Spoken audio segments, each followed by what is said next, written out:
Utakuwa na uwezo wa kumsikiliza kila mmoja bila kujali hadhi yake, bila kujali kipato chake, bila kujali muonekano wake, wala bila kujali ubini wake, bila kujali imani yake ya kidini.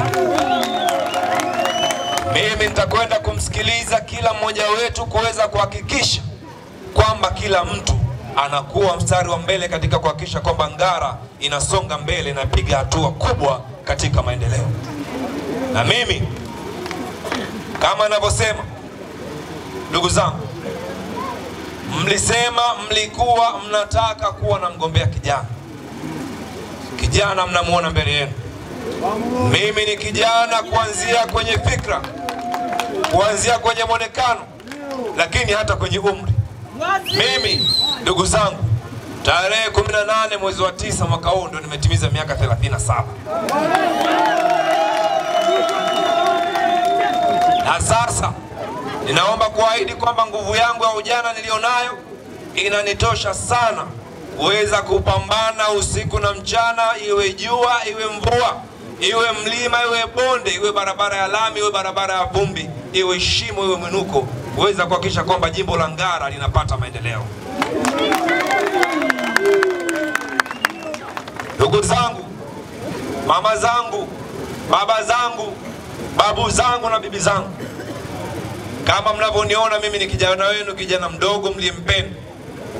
Mkasema mnamkabidhi idhaa ya kwenda kukiwakilisha Chama cha Mapinduzi katika kupeperusha bendera yake katika nafasi ya ubunge wa jimbo la Ngara. Niko hapa, mnaniona.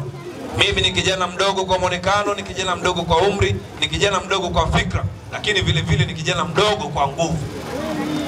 Ndugu zangu, mama zangu, baba zangu, bibi zangu, babu zangu, ninaomba niwaambie faida ya kumchagua kijana kama mimi ni kwamba mimi katika nafasi ya ubunge sio bosi, wala mimi sio kiongozi, bali mimi ni mwakilishi ambaye nakwenda kubeba matatizo yenu kwenda kuwakilisha ili yaweze kufanywa kazi. Sasa basi, kama hiyo ndio kazi yangu ya wakilishi, ninaamini nyinyi ndio mtakuwa mabosi zangu.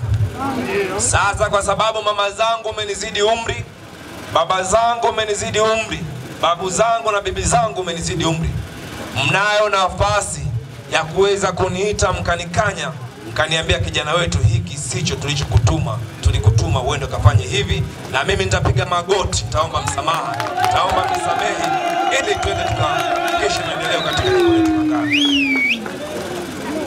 Kijana Doto Jason Bahemu kijana ndiye kijana ambaye mtu yoyote mwenye umri kuanzia miaka 38 ambaye amenizidi mimi anaweza kaniita, hata kanichapa viboko kwamba kazi tuliyokutuma sio hii hapa. CCM oye! Kwa hiyo ndugu zangu wa Kasulu pamoja na ndugu zangu hapa Rusumo, nilikuwa naomba niwajulishe kwamba mimi mtakaponichagua kuwa mbunge wenu wa jimbo la Ngara, msije mkaogopa kwamba ni mheshimiwa. Mimi niiteni Doto, kijana wetu. Yaani mimi ukiniita mheshimiwa unaona kama unanichosha. Mimi niite kijana wangu Doto, mdogo wangu Doto. Hiyo nafsi yangu inasuzika.